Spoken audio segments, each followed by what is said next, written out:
આજે આપણે માત્ર ઇતિહાસના પાના નથી ફેરવવાના, પણ એક એવી સભ્યતાની વાત કરવાના છીએ જેની શ્રદ્ધા અને સાતત્ય ખરેખર અદ્ભુત છે. આજે આપણે સોમનાથ મંદિરના ભવ્ય વારસાને અને તેના અસ્તિત્વની એક રોમાંચક સફરને સમજવાનો પ્રયત્ન કરીશું. આ એક એવી વાર્તા છે જે દરેક ભારતીય માટે ગર્વની વાત છે. હમણાં જ મંદિરના પુનઃનિર્માણના 75 વર્ષ પૂરા થયા. આ પ્રસંગે પ્રધાનમંત્રી નરેન્દ્ર મોદીએ તેને એકદમ યોગ્ય રીતે ભારતની અજેય ભાવના એટલે કે અનકોન્કરેબલ સ્પિરિટ તરીકે વર્ણવ્યું. અને સાચું કહું ને તો આ શબ્દો જ સોમનાથની સાચી ઓળખ છે. એક એવું પ્રતીક જે ગમે તેટલી મુશ્કેલીઓ આવે ક્યારેય હાર નથી માનતું.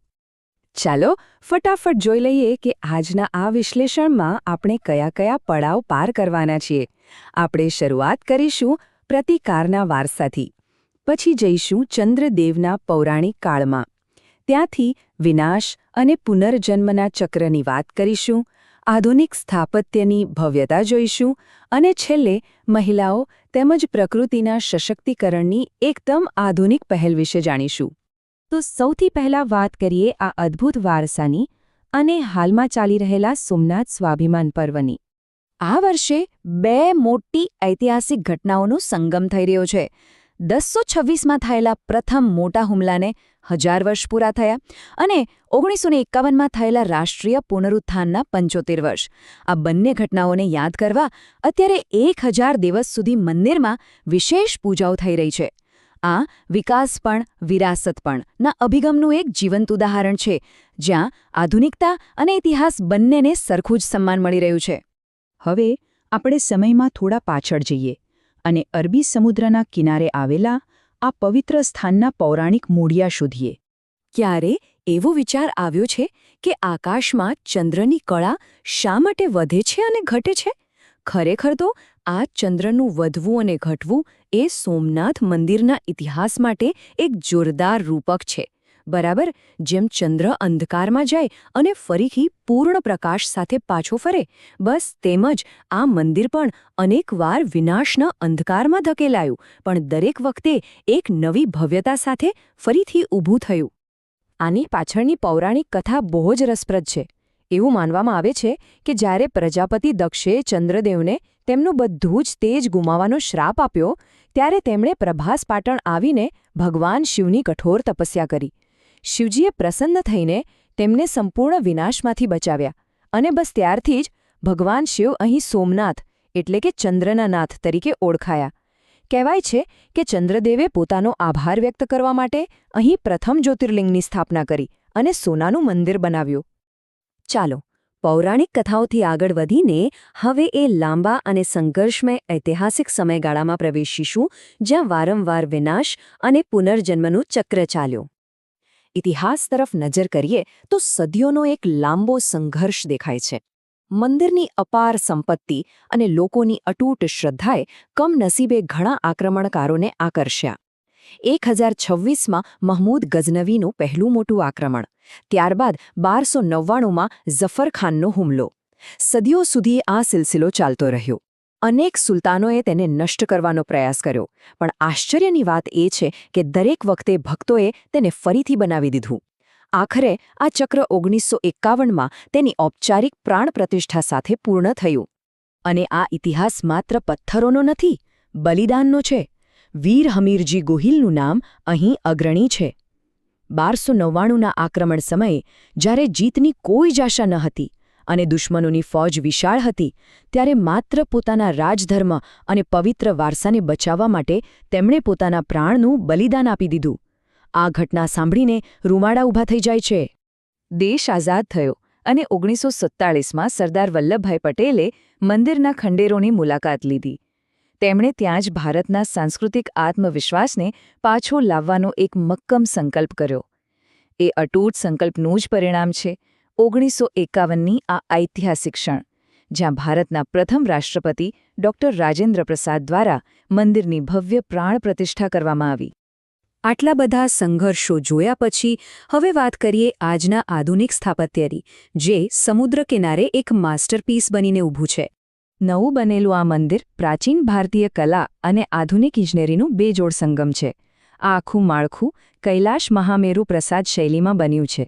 સૌથી નવાઈની વાત એ છે કે ચાલુક્ય શૈલીના આ રેતીના પથ્થરોમાં સિમેન્ટ કે લોખંડનો જરાય ઉપયોગ નથી થયો. માત્ર કારીગરોની કુશળતા પર આ વિશાળ સ્થાપત્ય અરબી સમુદ્રની સામે અડીખમ ઊભું છે. જરા આની ભવ્યતાની કલ્પના કરો. મંદિરનું મુખ્ય શિખર પૂરા 150 ફૂટ ઊંચું છે અને તેની છેક ટોચ પર 1-2 કિલોનો નહીં પણ પૂરા 10 ટન વજનનો એક વિશાળ સુવર્ણ કળશ છે. કોઈપણ આધુનિક સ્ટ્રક્ચરલ સપોર્ટ વિના આટલી ઊંચાઈ પર આટલું મોટું વજન ગોઠવવું એ કોઈ ચમત્કારથી કમ નથી. આ વિશાળતાને સમજવા માટે કેટલીક બીજા આંકડાઓ જોઈએ. મંદિર પરિસરમાં 1666 જેટલા સુવર્ણ જડિત કળશ છે, 14,200 ધ્વજાઓ છે અને 27 ફૂટ ઊંચો ધ્વજદંડ છે. પણ સૌથી મોટી વાત એ છે કે દર વર્ષે 92થી 97 લાખ શ્રદ્ધાળુઓ અહીં આવે છે. વિચારો, લગભગ 1 કરોડ લોકો દર વર્ષે. આ વર્લ્ડ ક્લાસ કલા અને સદીઓ જૂની ભક્તિનો પુરાવો છે. ઇતિહાસ અને સ્થાપત્ય તો આપણે જોયા, પણ હવે આપણે એક એવા પાસા તરફ જઈએ જે સીધી રેખે આજના આધુનિક સમાજ સાથે જોડાયેલો છે. આજે શ્રી સોમનાથ ટ્રસ્ટ માત્ર એક ધાર્મિક સંસ્થાન નથી રહ્યું, તે સામાજિક કલ્યાણનું મોટું કેન્દ્ર છે. અહીં મંદિર વ્યવસ્થાપનમાં મહિલાઓનું યોગદાન જોવા જેવું છે. કુલ કર્મચારીઓમાંથી 262 તો માત્ર મહિલાઓ છે. અને ખાસ ગર્વની વાત કહું, મંદિરનો બિલ્વવન તો સંપૂર્ણપણે માત્ર મહિલાઓ જ સંભાળે છે. પ્રસાદ બનાવવાના વિભાગથી લઈને ડાઇનિંગ સુવિધા સુધી કુલ 363 મહિલાઓ અહીંથી આર્થિક સ્વાવલંબન મેળવી રહી છે. આ બધાના પ્રયાસોથી વાર્ષિક અંદાજે 9 કરોડ રૂપિયાની આવક ઊભી થાય છે. આ છે સાચા અર્થમાં મહિલા સશક્તિકરણનું એક ઉત્તમ અને પ્રેક્ટિકલ ઉદાહરણ. અને હવે પર્યાવરણને બચાવવા માટે અહીં જે કામ થઈ રહ્યું છે એ સાંભળશો તો ખરેખર પ્રભાવિત થઈ જશો. 2018માં આ જગ્યાને સ્વચ્છ આઇકોનિક પ્લેસ જાહેર કરાઈ હતી. પૂજાના ફૂલોમાંથી ખાતર બને છે, પ્લાસ્ટિક કચરામાંથી દર મહિને 4,700 જેટલા પેવર બ્લોક બને છે. અહીંનું મિયાવાકી જંગલ દર વર્ષે 93,000 કિલો કાર્બન ડાયોક્સાઇડ શોષી લે છે અને ગંદા પાણીના શુદ્ધિકરણ માટે રેઇન વોટર હાર્વેસ્ટિંગ સિસ્ટમ પણ ધમધમે છે. સામાજિક સેવાની વાત કરીએ તો ટ્રસ્ટ હંમેશા આગળ રહ્યું છે.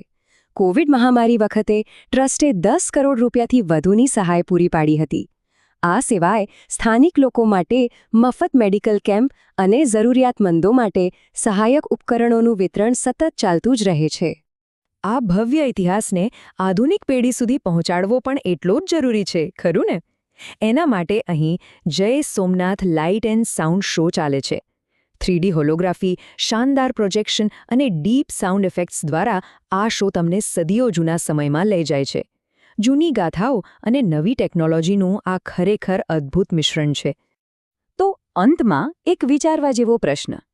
આજના આપણા આધુનિક સમાજમાં એવી કઈ માન્યતાઓ કે રચનાઓ છે જે આટલી અતૂટ સ્થિતિસ્થાપકતા ધરાવે છે? 1000 વર્ષોની ઉથલપાથલ પછી પણ અડીખમ રહેવું કોઈ નાની વાત નથી. સોમનાથ માત્ર પથ્થરની ઇમારત નથી.